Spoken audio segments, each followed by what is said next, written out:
Hello everyone, welcome to another digital lecture, class 12, Business Economics. In our last video, we have studied about subject matter and features of microeconomics and macroeconomics. Today we will learn about importance of microeconomics and macroeconomics. So first of all, we will discuss about importance of microeconomics. Microeconomics is an important part of economics without which it is impossible to understand many economic problems. The study of microeconomics provides great benefits in economic analysis. First point is essential for the knowledge of whole economy. The sum of individual demand, individual production, etc. make the aggregate demand and aggregate supply. Hence, microeconomics analysis is essential for knowing the position of whole economy. If we want to know the nature of whole economy, we have to find out the nature of individual units. Second point is helpful in solving economic problems. The problem of pricing of product and pricing of factor of production are main economic problems. Each factor of production demands more remuneration for it. Each seller wants to get maximum price for his product. All these problems are studied in microeconomics. In how much an item is bought and sold for, microeconomics is based on the model of demand and supply. Therefore, it tells us that when the demand for the commodity becomes equal to its supply, then price becomes fixed. In microeconomics, we study the law of demand and law of supply. We can also study the equilibrium point of demand and supply. Third point is helpful in determining economic policies. Microeconomics is helpful in determining various economic policies. It is also helpful in analyzing policies and evaluating them. With the help of individual economic analysis, it is known that what will be effect of government policy on the production of goods and their price. Thus, microeconomic analysis is helpful in determining the importance of economic policies. Fourth point is investigation of condition of economic welfare. Microeconomics is used to examine economic welfare. It can also be known through microeconomics that what is the amount of satisfaction received from the use of various goods and services.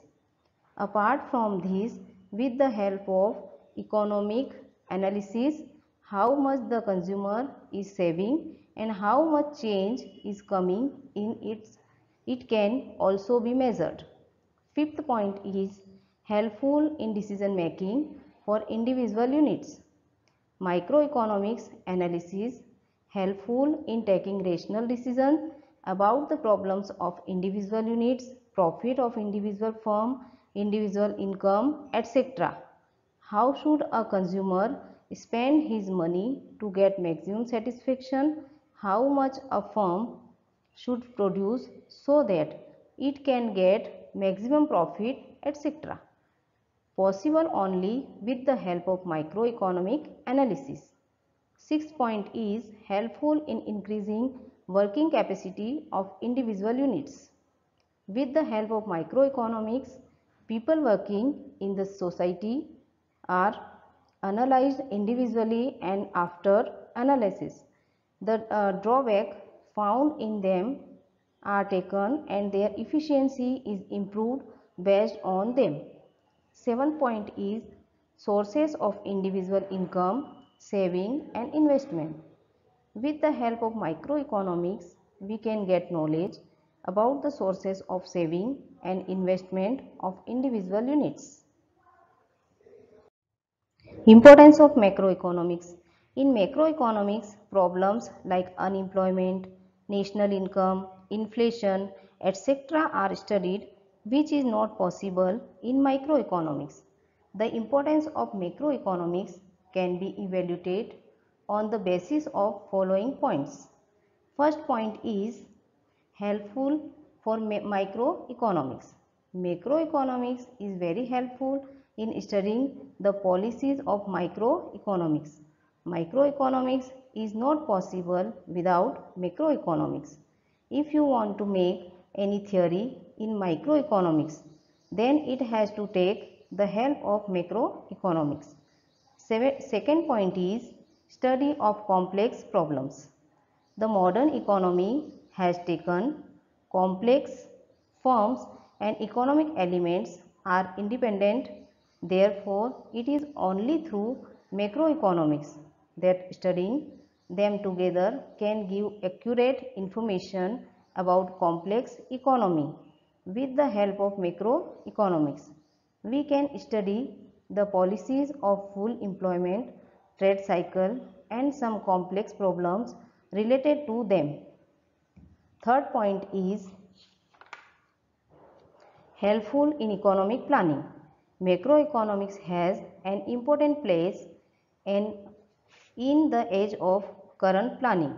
Macroeconomics is helpful for informing about the resources available for planning in country and to distribute them properly. It is also helpful for taking decision that priority should be given to whom and with the help of macroeconomics. It is also possible to evaluate planning. Fourth point is helpful in determining economic policies. While determining economic policies of the government, only one person is not given importance, rather importance is given to the entire society. Government of every country wants to determine such economic policies through which production can be increased in the country as well as employment opportunities can also be increased. Fifth point is measurement of economic development. Macroeconomics deals with the aggregates, output, consumption, income, capital formation, national wealth, employment, which help in measuring the economic development of the country. Sixth point is study of inflation and deflation. The study of aggregate demand and aggregate supply of currency enables us to analyze the rate of inflation and deflation in the country for studying the economic conditions and living standard of the people. Seventh point is helpful in the study of fluctuation in economy.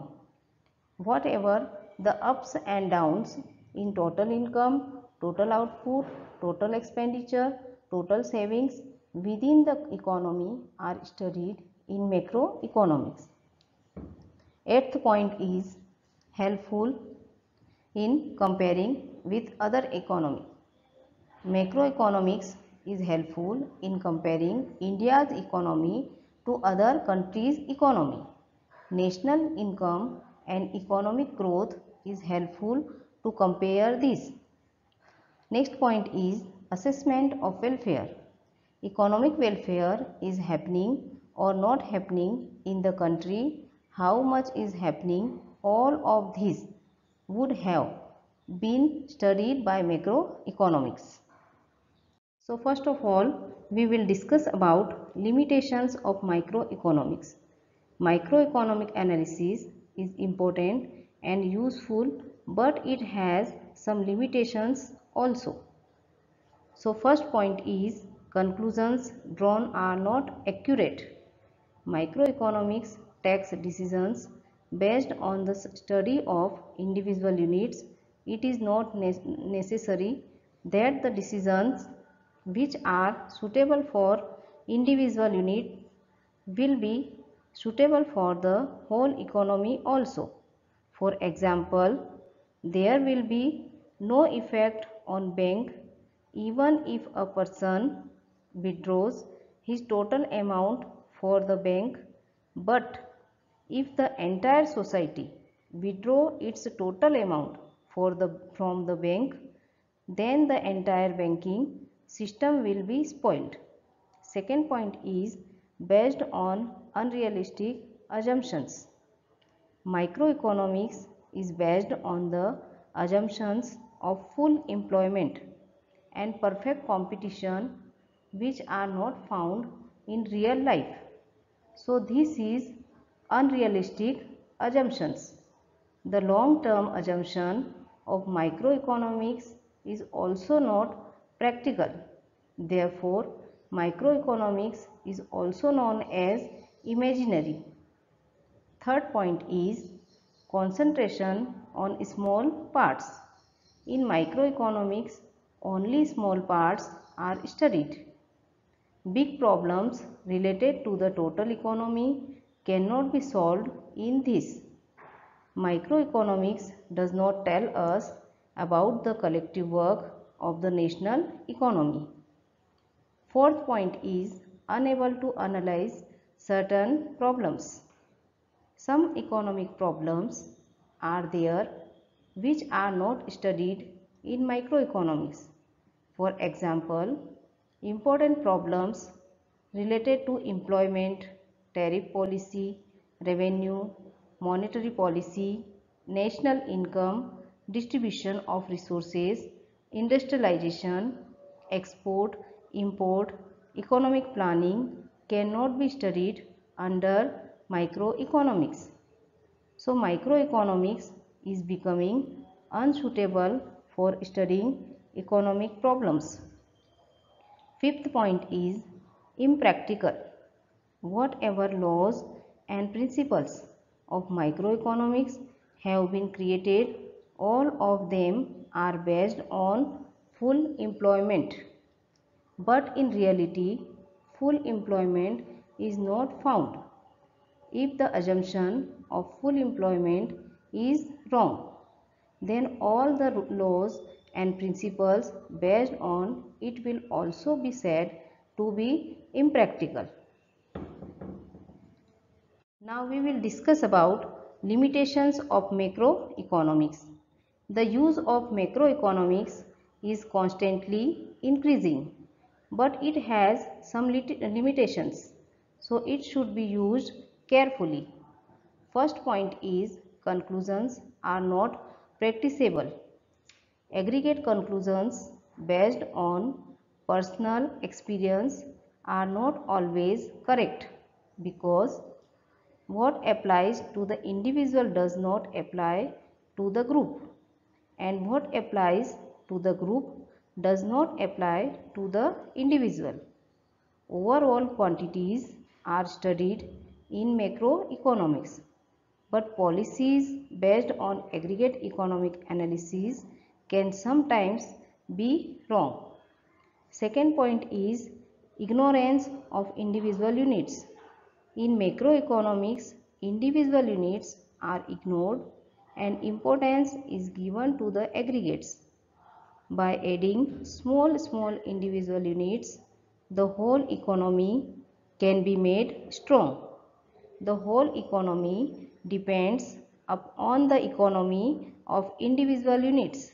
Thus, the individual units acts as a strong foundation, which is ignored by macroeconomics. Third point is no consideration of composition of the aggregate. The composition and its parts are important in economic analysis. But whenever an economist ignores this and makes predictions about the functioning of the economy, it is often wrong. Fourth point is measurement of aggregates is difficult. In macroeconomics, the difficulty of group measurement also arises because it is a difficult task to express different type of objectives in the same firm. Fifth point is macroeconomics does not depict correct picture of individual units. All collective trend should affect all sectors of the economy equally.